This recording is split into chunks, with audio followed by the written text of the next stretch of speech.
Hi friends, welcome back to our study house. నేను మీ సంజు. ఈ రోజు ఈ వీడియోలో అన్ని న్యూస్ పేపర్లో వచ్చినటువంటి ఇంపార్టెంట్ ఎడ్యుకేషన్ అప్డేట్స్ మరియు కొన్ని ముఖ్యమైన కరెంట్ అఫైర్స్ అయితే ఉన్నాయి. వీడియోని ఎక్కడ కూడా స్కిప్ చేయకుండా చివరి వరకు అయితే చూడండి. చూసే ప్రతి ఒక్కరు కూడా ఒక లైక్ చేయండి. మొదటి అప్డేట్ మనం చూసుకున్నట్లయితే ఈ గవర్నెన్స్ 2024 గోల్డ్ జాతీయ పురస్కారం అంటూ రావడం అయితే జరిగింది. అయితే మహిళా అభివృద్ధి మరియు శిశు సంక్షేమ శాఖలకు అమలు చేస్తున్న పోషన్ ట్రాకర్ కార్యక్రమానికి గాను ఈ యొక్క గవర్నెన్స్ 2024 పసిడి జాతీయ పురస్కారం అయితే అందుకుందని మనకు తెలిసింది. అయితే ప్రస్తుతం 6 ఏళ్ల వయసు గల ఉన్న పిల్లలు ఉంటారు కదా, వారి యొక్క ఆరోగ్యం మరియు శ్రేయస్సులకు నిర్ధారించడానికి కొన్ని ముఖ్యమైన చర్యలు అయితే తీసుకుంటుంది ఈ యొక్క మిషన్ పోషన్ 2.0. అయితే ఇది నెలవారీ వృద్ధి పర్యవేక్షణ వారి ఆరోగ్యం స్థితిగతుల గురించి తెలియజేస్తుంది. ఇందులో మిలియన్ల మంది యువత జీవితాల్లో మెరుగుదలను పర్యవేక్షించడంలో ఒక అద్భుతమైన పురోగతిని సాధించిందని మనం చెప్పుకోవచ్చు. ఇది పోషన్ న్యూట్రిషన్ ట్రాకర్. మరొక అప్డేట్ చూసుకున్నట్లయితే రైతులకు ఆధార్ తరహాలోనే డిజిటల్ ఐడీలు అంటూ రావడం అయితే జరిగింది. అయితే దేశంలోని 11 కోట్ల మంది రైతులకు ఈ యొక్క ఆధార్ తరహాలోనే డిజిటల్ ఐడీలు అంటే ఇస్తారన్నట్టు కేంద్ర ప్రభుత్వం. అయితే ఈ యొక్క రైతులకు వచ్చే మూడు ఆర్థిక సంవత్సరాల్లో ఈ కార్డును అయితే జారీ చేయాలని లక్ష్యంగా అయితే పెట్టుకుంది కేంద్ర ప్రభుత్వం. అయితే ఈ అగ్రిస్టాక్ కార్యక్రమంలో భాగంగానే రైతులకు అందజేసే సేవలలో ఈ పథకాలు క్రమబద్ధం చేసేందుకు డిజిటల్ ఐడీలు అయితే ఇవ్వనుంది. ప్రస్తుత ఆర్థిక సంవత్సరంలో అయితే 6 కోట్ల మందికి, మరొక వచ్చే ఆర్థిక సంవత్సరంలో 3 కోట్ల మందికి, ఆ తర్వాత ఏడాది 2 కోట్ల మందికి ఈ యొక్క డిజిటల్ ఐడీలు అయితే అందజేస్తారు. అయితే ఈ త్వరలో దేశవ్యాప్తంగా పంటలు సర్వే ప్రారంభించనుంది. ఈ ఆర్థిక సంవత్సరంలో 400 జిల్లాల్లో మరియు వచ్చే ఆర్థిక సంవత్సరంలో మిగిలిన జిల్లాల్లో కూడా ఈ డిజిటల్ సర్వే అనేది పూర్తి చేస్తామని కేంద్ర ప్రభుత్వం అయితే పేర్కొంది. నెక్స్ట్ అప్డేట్ చూసినట్లయితే జల్ సంచయ్ జన్ భాగీదారీ అని రావడం అయితే జరిగింది. ప్రధాని మోడీ గుజరాత్ లో ప్రారంభించిన జల్ సంచయ్ జన్ భాగీదారీ కార్యక్రమం ద్వారా వర్షపు యొక్క నీరు ఉంటుంది కదా, అది సంరక్షించేందుకు రాష్ట్రంలో 24,800 వాన నీటి సంరక్షణ నిర్మాణాలను ప్రజలు భాగస్వామ్యం అయితే చేపడతారు.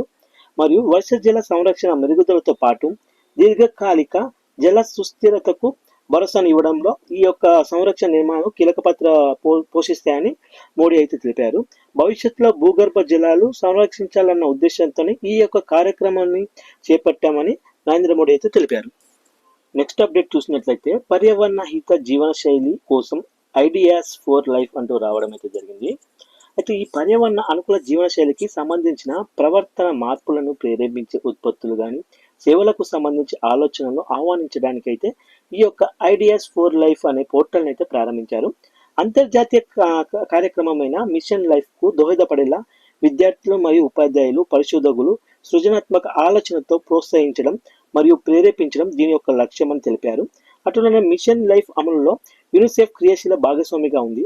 వినూత్న ఆలోచనలు, సమర్పణ, నిర్వహణ, వివిధ అంశాల తదుపరి ప్రక్రియ కోసం యూనిసెఫ్ యువ సహకారంతో మంత్రిత్వ శాఖ సమగ్రమైన ఐడియా ఫర్ లైఫ్ పోర్టల్ అయితే రూపుదిద్దించింది. నెక్స్ట్ అప్డేట్ చూసినట్లయితే 15 కోట్ల గ్రామీణ కుళాయి కలెక్షన్ల మైలురాయిని సాధించిన జేజేఎం అంటూ రావడం జరిగింది. అయితే దేశవ్యాప్తంగా 15 కోట్ల గ్రామీణ కుటుంబాలకు కుళాయి కనెక్షన్లు అయితే ఇచ్చారు. జాతీయ జల్ జీవన్ మిషన్ కింద చరిత్రాత్మక మైలురాయిని అయితే చేరుకుంది. 2019 ఆగస్టు 15న ప్రధాని నరేంద్ర మోడీ ప్రారంభించిన ఈ యొక్క కార్యక్రమం 5 ఏళ్లలో ఈ యొక్క గ్రామీణ కుళాయి కలెక్షన్ సంఖ్య 3 కోట్ల నుంచి 15 కోట్లకైతే చేరుకున్నట్టు తెలుస్తుంది. ఈ యొక్క అపూర్వమైన స్థాయిలో సహకారానికి ఇది ఒక నిదర్శనమని ఈ యొక్క సందర్భంగా కేంద్ర జలశక్తి మంత్రి అయిన సిఆర్ పాటిల్ సామాజిక మాధ్యమ వేదిక ఎక్స్ లో అయితే ఒక పోస్ట్ చరిత్రాత్మక ఘనత గురించి ఆయన తెలియజేశారు. అయితే మరొకటి ఏమంటే ఈ అర్గల్ జల్ కార్యక్రమము గ్రామీణ ప్రజలకు, ముఖ్యంగా మహిళలు, బాలికలకు సామాజిక ఆర్థిక ప్రయోజనాలను చేకూరుస్తుందని, రోజును నీటిని మోసుకురావాల్సిన కష్టతరమైన పని నుంచి వారిని విముక్తం చేసింది. అంటే చాలా మంది బిందెలు ఇట్లా పట్టుకొని చాలా దూరం పోయి మోసుకురావడం, బోర్లకు కానీ లేదా ట్యాంకులు పట్టుకొని వచ్చేవాళ్ళు. ఈ జల్ మిషన్, ఈ అర్గల్ జల్ ద్వారా కార్యక్రమం ద్వారా ఇక్కడ అంటే ప్రతి ఇంటికి కుళాయి అన్నమాట, నీళ్ళు వచ్చేస్తాయి. వారికి ఇబ్బంది లేకుండా, బాలికలకు కానీ మహిళలకు కానీ ఇబ్బంది లేకుండా ఈ యొక్క కార్యక్రమం చాలా అయితే వారికి సంతృప్తి ఇచ్చినట్లు మనకు తెలుస్తుంది. నెక్స్ట్ అప్డేట్ చూసినట్లయితే భద్రత విస్తృతిని పెంచడం ద్వారా స్వయం అభివృద్ధి అంటూ రావడం జరిగింది. ప్రధానమంత్రి నరేంద్ర మోడీ దేశ పరిపాలన పగ్గాలు చేపట్టగానే మరియు పేదలు, దళితులు నిరాకరణకు గురవుతున్నారని, వెనుకబడిన వర్గాలకు జీవించినంత కాలం బలమైన భద్రత విస్తృతి కల్పించేందుకు దోహదపడే పథకాలు అయితే రూపొందించి వారిని సాధికారులుగా చేసే కార్యక్రమం అయితే మొట్టమొదటిగా చేపట్టారు మోడీ గారు. ఆ తర్వాత వారిలో నవ పారిశ్రామికత్వాన్ని ప్రోత్సహించి తద్వారా స్వయం సమృద్ధి కల్పించే పథకాలను అనుసంధానంగా చేసే పనిని అయితే చేపట్టారు. ఈ రకంగా అది వికసిత్ భారత్కు బలమైన పునాదిగా అయితే మారిందని మనం చెప్పుకోవచ్చు. నెక్స్ట్ చూసినట్లయితే భారత ప్రభుత్వం నేషనల్ బ్లాక్ చైన్ ఫ్రేమ్వర్క్ తో పాటు విశ్వాస్య బ్లాక్ చైన్ టెక్నాలజీ స్టాక్ ని అయితే ప్రారంభించింది. ఈ యొక్క బ్లాక్ చైన్ ఏ సర్వీస్ ని సులభాంతరం చేయడంతో పాటు వినూత్న వికేంద్రీకృత అప్లికేషన్ల సృష్టికి మద్దతుగా ఇవ్వడం ఈ యొక్క ప్రయోగం లక్ష్యమని తెలిపింది. నెక్స్ట్ అప్డేట్ చూసుకున్నట్లయితే బంగ్లా జాతీయ గీతం మార్చాలన్న డిమాండ్ కానీ సర్కార్ యొక్క నిరాకరణ అంటూ రావడం జరిగింది. జాతీయ గీతాన్ని జెండాను మార్చాలంటూ బంగ్లాలో డిమాండ్లు ఊపందుకుంటున్నాయి. రవీంద్రనాథ్ ఠాగూర్ రచించిన ఆ గీతం స్వతంత్ర బంగ్లాను ప్రతిఫలించడం లేదని, బ్రిటిష్ కాలం నాటి దేశాన్ని గుర్తు చేస్తుందని పలువురు అభ్యంతరాలను అయితే లేవనెత్తారు. భారత్ కారణంగానే అది తమ జాతీయ గీతం అయిందని ఆరోపించారు. ఆ డిమాండ్లకు స్పందించిన బంగ్లా మధ్యంతర సర్కార్ గీతాన్ని జెండాను మార్చే ఉద్దేశాలు లేవని అయితే తేల్చి చెప్పేసింది. నెక్స్ట్ అప్డేట్ చూసుకున్నట్లయితే నేటితో ముగియనున్న ప్యారిస్ పారాలింపిక్స్ అని రావడం జరిగింది. ప్యారిస్ పారాలింపిక్స్ లో నేటితో ముగియనున్నాయి. ఆగస్టు 28న అయితే ఈ ప్రారంభమయ్యాయి. ఈ పోటీలో 11 రోజుల పాటు కొనసాగాయి. 216 పథకాలతో చైనా అగ్రస్థానంలో అయితే కొనసాగుతుంది. భారత్ 29 పథకాలను అయితే గెలుచుకుంది.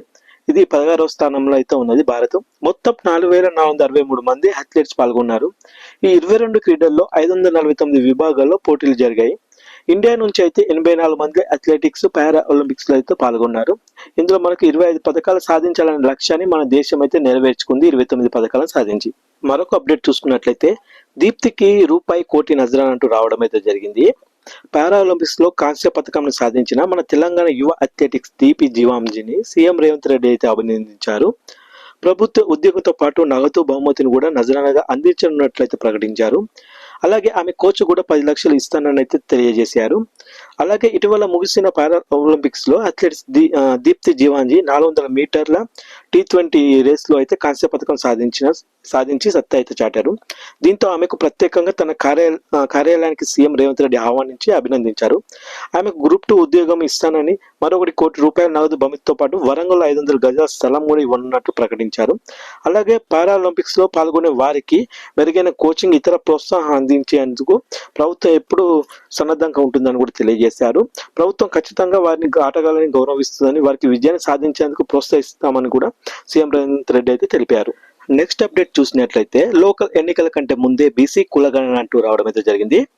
స్థానిక సంస్థల ఎన్నికలకు ముందే బీసీ కులగణన చేపడతామని బీసీ కమిషన్ కొత్త చైర్మన్ అయినటువంటి నిరంజన్ అయితే అన్నారు.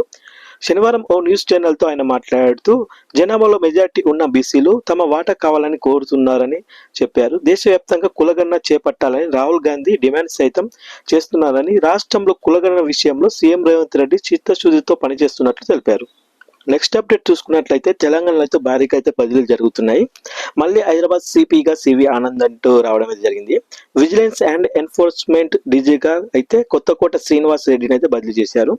మరియు అవినీతి నిరోధక శాఖకు డీజీగా విజయ్ కుమార్ ని బదిలీ చేశారు. రాష్ట్ర ప్రభుత్వం అయితే వీరిని బదిలీ చేస్తున్నట్టు ఉత్తర్వులు అయితే జారీ చేసింది. మళ్ళీ హైదరాబాద్ కి సిపిగా సివి ఆనంద్ అయితే రావడం జరిగింది. చూసారు కదా ఫ్రెండ్స్, ఈ రోజు వచ్చిన ఎడ్యుకేషన్ అప్డేట్స్ మరియు ఇంపార్టెంట్ కరెంట్ అఫైర్స్ గురించి ఈ వీడియోలో పూర్తిగా. వీడియో నచ్చితే మాత్రం ప్లీజ్ అలా చూసి వెళ్ళిపోకుండా ఒక లైక్ చేయండి, షేర్ చేయండి, సబ్స్క్రైబ్ చేసుకోవడం మాత్రం మర్చిపోకండి ఫ్రెండ్స్. Thank you. జై హింద్.